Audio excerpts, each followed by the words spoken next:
Item ಯಾವುದೇ ಇರಲಿ try ಮಾಡಿ ಆಚಿ ಚಿಕನ್ ಮಸಾಲಾ. ಸಿದ್ದರಾಮಯ್ಯ ಸುಗುಟೂರಿಗೆ ಬರಲಿಲ್ಲ ಅಂದ್ರೆ ಸಿಎಂ ಕುರ್ಚಿ ಉಳಿಯಲ್ಲ. ಸಿದ್ದರಾಮೇಶ್ವರ ಜಾತ್ರೆಗೆ ಬಂದ್ರೆ ಸಿದ್ದು ಸಿಎಂ ಕುರ್ಚಿಗೆ ಯಾವುದೇ ರೀತಿಯ ತೊಂದರೆ ಇಲ್ವಂತೆ.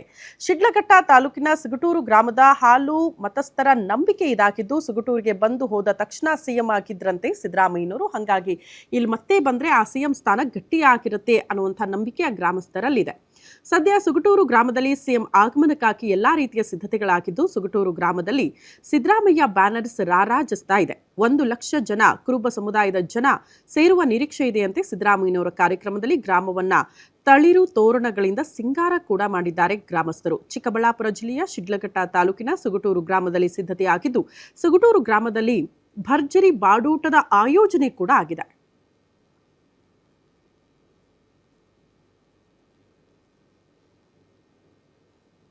ಗ್ರಾಮದಲ್ಲಿರತಕ್ಕಂಥ ಸಿದ್ದರಾಮೇಶ್ವರ ಜಾತ್ರೆಗೆ ಕ್ಷಣಗಣನೆ ಆರಂಭ ಆಗಿರ್ತಕ್ಕಂಥದ್ದು. ಹಿಟ್ಟಿನಲ್ಲಿ ಕೂಡ ಜಾತ್ರಾ ಮಹೋತ್ಸವಕ್ಕೆ ಈ ನಾಡಿನ ದೊರೆಯಾಗಿರ್ತಕ್ಕಂಥ ಸಿದ್ದರಾಮಯ್ಯನವರು ಸಹ ಆಗಮಿಸ್ತಾರೆ. ಅವ್ರ ಜೊತೆ ಸಚಿವ ಸಂಪುಟದಲ್ಲಿರ್ತಕ್ಕಂಥ ಕೆಲವೊಂದು ಮಂತ್ರಿಗಳು ಸಹ ಆಗಮಿಸ್ತಾ ಇದ್ದಾರೆ. ಉಸ್ತುವಾರಿ ಮಂತ್ರಿಯಾಗಿರ್ತಕ್ಕಂಥ ಡಾಕ್ಟರ್ MC ಸುಧಾಕರ್ ಕೂಡ ಈ ಕಾರ್ಯಕ್ರಮದಲ್ಲಿ ಭಾಗಿಯಾಗ್ತಾರೆ. ಈ ಕಾರ್ಯಕ್ರಮವನ್ನು ಬಹಳ ಅದ್ದೂರಿಯಾಗಿ ಏರ್ಪಾಟ್ ಮಾಡಿರ್ತಕ್ಕಂಥದ್ದು. ತಾವು ದೃಶ್ಯಗಳು ನೋಡ್ಬೋದು.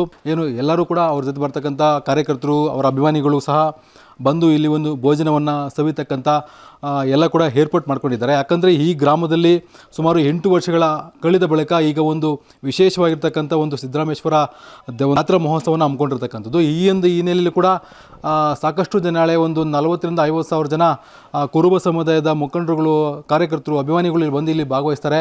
ಹಾಗಾಗಿ ಈ ಒಂದು ಗ್ರಾಮವನ್ನು ಈಗಾಗಲೇ ದೀಪಾಲಂಕಾರಗಳಿಂದ ತುಂಬ ಅಲಂಕಾರವನ್ನು ಕೂಡ ಮಾಡಿರ್ತಕ್ಕಂಥದ್ದು. ಬಹಳಷ್ಟು ಜನ ಇಲ್ಲಿ ಭಾಗವಹಿಸಿ ನಾಳೆ ಈ ಜಾತ್ರೆಯಲ್ಲಿ ಭಾಗವಹಿಸಿ ಎಲ್ಲರೂ ಕೂಡ ಈ ಗ್ರಾಮದಲ್ಲಿ ಎಲ್ಲ ಒಕ್ಕರೋಲಾಗಿ ಎಲ್ಲ ಸಮುದಾಯಗಳು ಕೂಡ ಭಾಗವಹಿಸಿ ಬಹಳ ವಿಜೃಂಭಣೆಯಿಂದ ಈ ಜಾತ್ರೆಯನ್ನು ಮಾಡ್ತಾ ಇದ್ದಾರೆ. ಇದಕ್ಕೆ ಸಂಬಂಧಪಟ್ಟಂತೆ ಈ ಒಂದು ಕಾರ್ಯಕ್ರಮದಲ್ಲಿ ಆಯೋಜಕರು ಸಹ ನಮ್ಮ ಜೊತೆ ಇದ್ದಾರೆ. ಅವ್ರನ್ನ ಮಾತಾಡಿಸ್ತಾ ಹೋಗ್ತೀನಿ.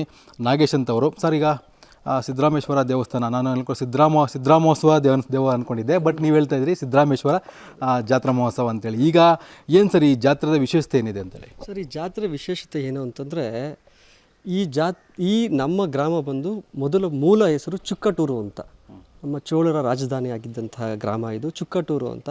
1924ರಲ್ಲಿ ಈ ಗ್ರಾಮದ ಬಗ್ಗೆ ಶಾಸನ ಕೂಡ ಇದೆ. 1924ರಲ್ಲಿ ಈ ಗ್ರಾಮದ ಒಂದು ಶಾಸನ ಸಿಗುತ್ತೆ.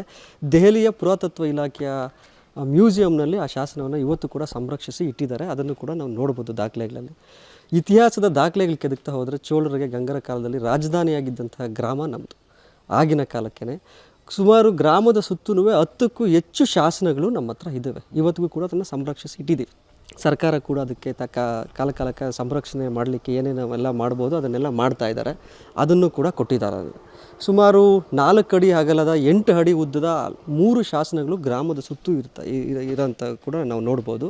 ಮತ್ತು ವಿಶೇಷವಾಗಿ ಸೋಮೇಶ್ವರ ದೇವಸ್ಥಾನದಲ್ಲಿ ಕೂಡ ಆಯದ ಮೇಲೆ ಬಹಳ ವಿಶೇಷವಾಗಿ ದೇವಸ್ಥಾನ ಕಟ್ಟಿದ್ದು ಯಾವ ರೀತಿಯಲ್ಲಿ, ಗಂಗರ ಯಾವ ರೀತಿ ನಮ್ಮ ಗ್ರಾಮಕ್ಕೆ ಸಂಬಂಧ ಇದೆ, ನಮ್ಮ ಗ್ರಾಮ ಎಷ್ಟು ಅದ್ಭುತವಾಗಿತ್ತು, ರಾಜಧಾನಿಯಾಗಿ ಯಾಕೆ ಇದನ್ನು ಚುಕ್ಕಟೂರನ್ನು ಆಯ್ಕೆ ಮಾಡ್ಕೊಂಡಿದ್ರು ಅನ್ನೋದು ಕೂಡ ಆಗಿನ ಕಾಲದಿಂದನೂ ಕೂಡ ಎಲ್ಲ ಶಾಸನಗಳು ನಮ್ಮೂರಿನಲ್ಲಿ ಇರೋವಂಥದ್ದನ್ನು ನಾವು ನೋಡ್ಬೋದು. ಸುಗುಟೂರು ವಿಶೇಷವಾಗಿ ಬಹುಶಃ ಡಿಗ್ರಿನಲ್ಲಿ ಒಂದು ನಮ್ಮೂರ ಬಗ್ಗೆ ಒಂದು ಪಾಠನೇ ಇದೆ. ಸುಮಾರು 101 ದೇವಾಲಯಗಳಿದ್ದಂಥ ಗ್ರಾಮ ನಮ್ಮದು. ಇವತ್ತು 101 ದೇವಾಲಯಗಳಿಲ್ಲ, ದೇವರ ವಿಗ್ರಹಗಳಿದ್ದಾವೆ. ಇತ್ತೀಚಿನ ದಿನಗಳಲ್ಲಿ ನಿಧಿ ಆಸೆಗೋಸ್ಕರ ನಿಧಿಗಳರು ಕೂಡ ಹಲವಾರು ವಿಗ್ರಹಗಳನ್ನ ಭಗ್ನ ಮಾಡಿರೋಂಥ ಕೂಡ ಇದೆ.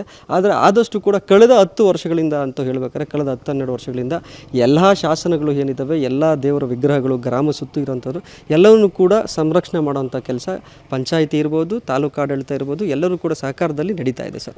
ಸಾಕಷ್ಟು ಮಂತ್ರಿಗಳು ಸಹ ಬರ್ತಾ ಇದ್ದಾರೆ. ಈ ಭಾಗದ ಶಾಸಕರು ಮತ್ತು ಈ ಭಾಗದ ಉಸ್ತುವಾರಿ ಮಂತ್ರಿಗಳು ಸಹ CM ಬರಬೇಕಾಗಿ ಎದುರು ನೋಡ್ತಾ ಇರ್ತಕ್ಕಂಥದ್ದು. ಗ್ರಾಮದ ಜನರು ಕೂಡ ಎದುರು ನೋಡ್ತಾ ಇರ್ತಕ್ಕಂಥದ್ದು. Rajappa, guarantee news, Chikkaballapur. ಸಿದ್ದರಾಮಯ್ಯ ಸಾಹೇಬರು ಸಹ ಬಹಳ ಹಿಂದಿನ ದಿನಗಳಲ್ಲಿ ಇಲ್ಲಿ ಬಂದು ಹೋದ್ಮೇಲೆ ಅವರಿಗೆ ಒಂದು ಉಜ್ವಲವಾದಂಥ ಭವಿಷ್ಯ, ರಾಜ್ಯದ ಚುಕ್ಕಾಣಿ ಹಿಡಿದು ಮುಖ್ಯಮಂತ್ರಿಗಳಾಗಿ ಕಾರ್ಯನಿರ್ವಹಿಸೋಕ್ಕೆ ಒಂದು ಅವಕಾಶ ಆಯಿತು ಅಂತಲೂ ಸಹ